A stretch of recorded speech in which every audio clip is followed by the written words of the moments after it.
Short technique চ্যানেলের পক্ষ থেকে সকলকে জানাই অভিনন্দন। আমরা আজকে শিখবো সেটা হচ্ছে কি যে চিত্র থেকে ত্রিভুজ সংখ্যা আমরা গণনা করব। যে একটা চিত্র দেখেই বুঝতে পারবো যে আসলে এখানে কতটা ত্রিভুজ আছে, এই সংখ্যাটা আমরা গণনা করব। তা প্রথমে আমরা যদি দেখি যে এরকম আছে, তাহলে আমরা এখানে যদি দেখি যে এটা একটা ত্রিভুজ, তাহলে এখানে কয়টা ত্রিভুজ আছে? একটাই ত্রিভুজ আছে, যে এটা আমরা খুব সহজে বলতে পারছি। কিন্তু আমরা যদি দেখি যে এরকম যদি থাকে, দেখে দেখে যে যদি কোনো একটা ত্রিভুজের মধ্যে কিছু সমান্তরাল রেখা থাকে, তাহলে হচ্ছে এখানে কতটা ত্রিভুজ আছে। তাহলে এইরকম সমান্তরাল রেখা থাকলে আমরা করব যে কতটা সমান্তরাল রেখা আছে। এখানে আছে 1, তারপরে এখানে 2, এখানে আছে 3, 4, অর্থাৎ এখানে মোট সমান্তরাল রেখা আছে 4টা। তাহলে এরকম সমান্তরাল রেখা যতটা থাকবে ততটাই আমরা ত্রিভুজ গণনা করব। তাহলে এখানে 4টা আছে, তাহলে এখানে হচ্ছে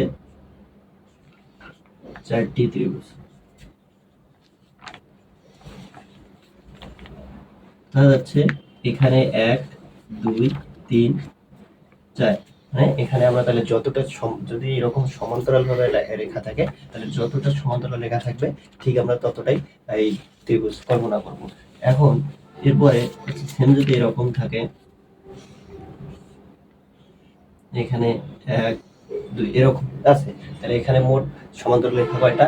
এখানে আছে একটা, এখানে একটা, 2টা, আর এখানে একটা, 3টা, অর্থাৎ এখানে টোটাল সমান্তরাল রেখা আমরা কত পাচ্ছি? 3টা। তাহলে সেক্ষেত্রে এখানে ত্রিভুজ হবে 3টি। এখন আমরা যদি আরেকটা দেখি যে এরকম যে সমান্তরাল না থেকে কি হচ্ছে মাঝখান বরাবর একটা যদি সরলরেখা থাকে, তাহলে সেক্ষেত্রে আমরা কি করব যে এইরকম যদি উপর থেকে নিচের দিকে মাঝ বরাবর থাকে, সেক্ষেত্রে আমরা হচ্ছে ভিতরে ত্রিভুজ কয়টা আছে সেটা আমরা গণনা করব।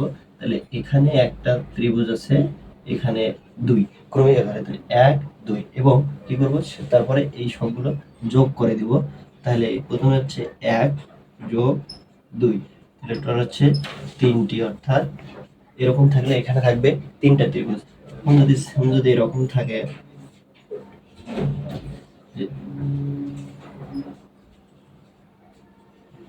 এরকম যদি থাকে, তাহলে আমরা কি করবো হচ্ছে একই কাজ, যে এখানে গুনবো যে 1, 2, 3, 4, তারপরে কি করবো না সবগুলো যোগ করে দেব। 1 যোগ 2 যোগ 3 যোগ 4, কত যে 3, 3, 6, 4, 10, অর্থাৎ এখানে আছে। যদি আমরা আরো দেখি যে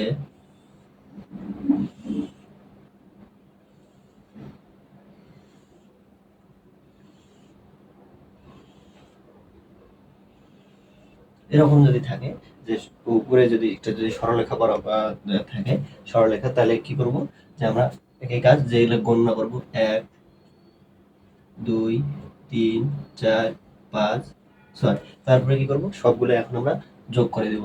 যোগ করে দিলে কত হচ্ছে 1 যোগ 2 যোগ 3 যোগ 4, 5 যোগ 6, তাহলে এটার যোগফলটাই হবে মূলত ত্রিভুজ সংখ্যা। তাহলে এখানে কত হচ্ছে 3, 3, 6, 10, 10, 15, 15 হচ্ছে 21টি, অর্থাৎ এখানে টোটাল ত্রিভুজ আছে 21টা। এখন আমরা যদি দেখি যে এবার যদি এই দুইটাই যদি একখানে থাকে, যে এরকম আছে এটাও আছে প্লাস সমান্তরাল রেখাও আছে, এরকম যদি থাকে, তাহলে আমরা কি দেখলাম যে প্রথমে আমরা দেখছি প্রথম কাজটা কি করছি যে আমরা এখান থেকে এটাকে আমরা ভাগ করে নিতে পারি। যে এদিকে কি থাকতেছে, প্রথমে এখানে কয়টা সমান্তরাল রেখা আছে? একটা আছে, 2টা, 3টা। আগে আমরা এটার কাজটা করি যে 1, 2, 3, এরপরে এইটা কল্পনা করব যে এখানে কয়টা আছে? 1, 2, 2টা সরলরেখা আছে। তাহলে এইটা অনুসারে আমরা কি করব, যতটা সমান্তরাল রেখা থাকবে ঠিক ততটাই ত্রিভুজ। তাহলে 1, 2, 3, তাহলে এখানে আছে টোটাল 3টা, আর এখানে কয়টা আছে? 1, 2, 3, অর্থাৎ 1 যোগ 2 যোগ 3, তাহলে হচ্ছে 6টা।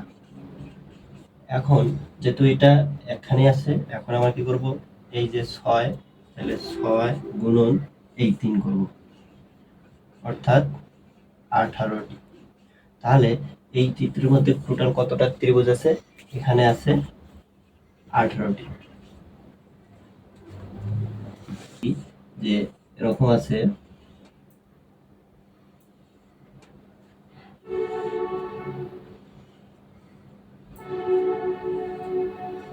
এরকম আছে। তাহলে এখানে কতটা ত্রিভুজ আছে? তাহলে আমরা কি করব, যে এটাকে আগে আলাদা করব, যে আগে সমান্তরাল রেখাগুলো কল্পনা করবো। তাহলে সমান্তরাল রেখাটা আছে 1টা 2টা 3টা 4টা, 1 2 3 4। তাহলে এখানে কয়টা সমান্তরাল থাকলে মোট হচ্ছে জয়টা সমান্তরাল রেখা থাকবে, কতটা ত্রিভুজ থাকবে? তাহলে এখানে আছে 4টা, আর আরেকটা কি বরাবর আছে, যে লম্ব বরাবর একটা সরলরেখা আছে। তাহলে কি হচ্ছে, কয়টা আছে? 1 2 3, 1 2 3।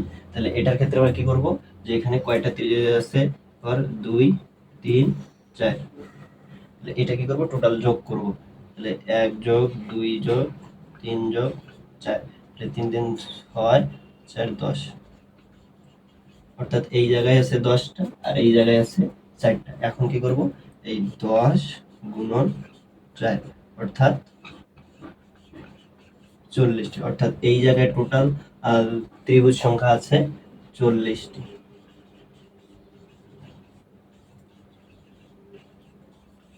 এখানে আছে টোটাল 40টি। এখন আমরা যদি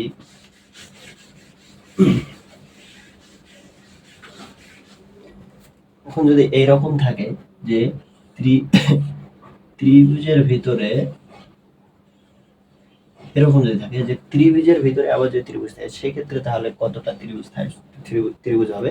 তাহলে আমরা কি করব, যে এরকম যদি ত্রিভুজের ভিতরে ত্রিভুজ থাকে, সেক্ষেত্রে আমরা খেয়াল রাখবো একটা বিষয়, যে এইরকম একটা ত্রিভুজের ভিতরে যদি ত্রিভুজ থাকে, তাহলে আমরা একটা খেয়াল রাখবো, যে ত্রিভুজের ভিতরে ত্রিভুজ থাকলে একটা ত্রিভুজের জন্য, এরকম একটা ত্রিভুজের জন্য ত্রিভুজ হবে, ত্রিভুজ সংখ্যা হবে 4টা, আর থাকবে বাইরে একটা। তাহলে 4টা যোগ একটা, এরকম একটা ত্রিভুজের জন্য থাকবে 4টা, আর হচ্ছে বাইরে একটা, অর্থাৎ এখানে টোটাল ত্রিভুজ হবে 5টি। এখানে টোটাল আছে 5টি, টোটাল ত্রিভুজ হবে 5টি। এখন যদি আমরা দেখি, যে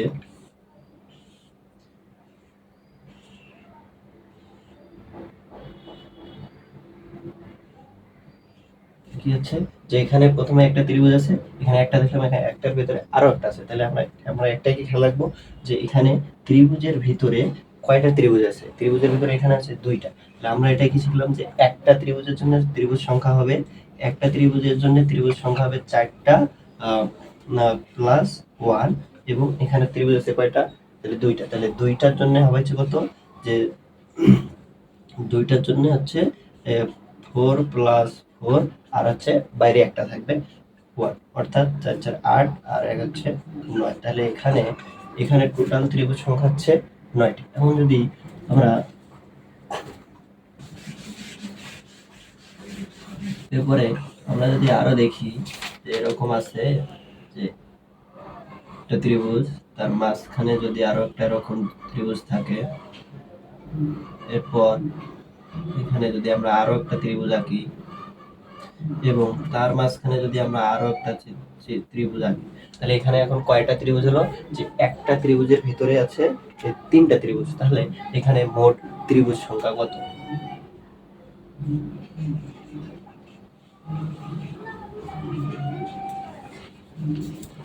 মোট ত্রিভুজ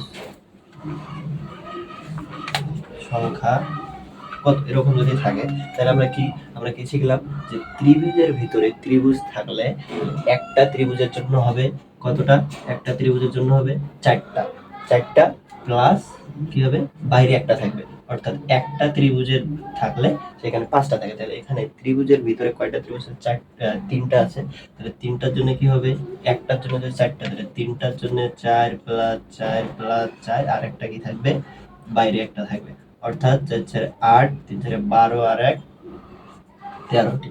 অর্থাৎ এখানে টোটাল 13টা ত্রিভুজ আছে।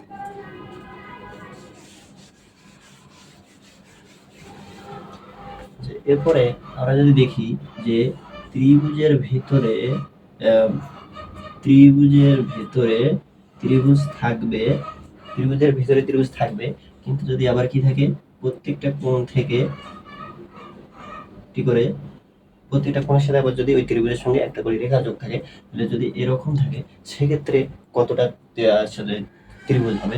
তাহলে আমরা খেয়াল করবো যে এরকম এইটার জন্য আমরা কতটা পাইছি, যে একটা থাকলে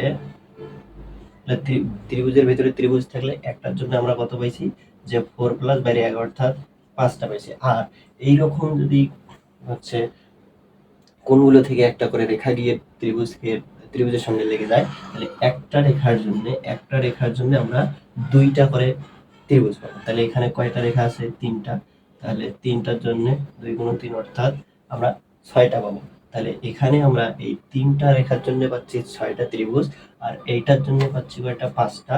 এখন কি করব, এই যে 5 যোগ 6 অর্থাৎ টোটাল 11টা ত্রিভুজ আমরা এখান থেকে পাবো। এরপরে যদি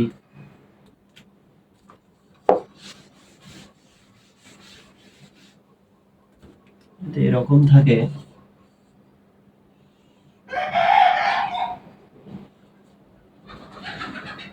যে এখানে একটা লাগলো, একটা লাগতেছে, এখানে একটা লাগতেছে, আবার যদি এর ভিতরে একটা ত্রিভুজ থাকে, সেখানেও এরকম। তাহলে প্রথমে আমরা খেয়াল করবো যে একটা ত্রিভুজের ভিতরে কয়টা ত্রিভুজ আছে।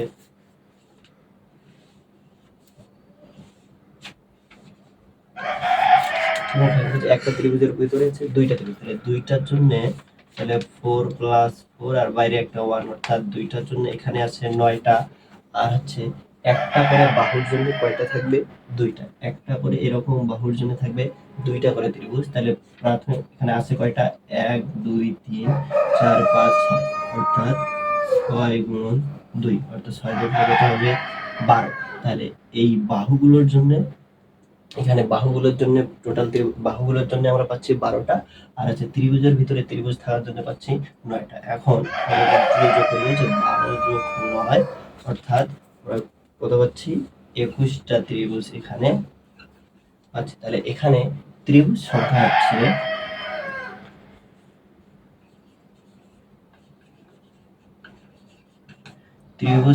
হবে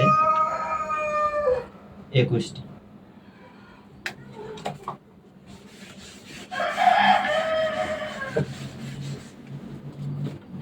পরে যদি এটা দেখি এরকম আছে,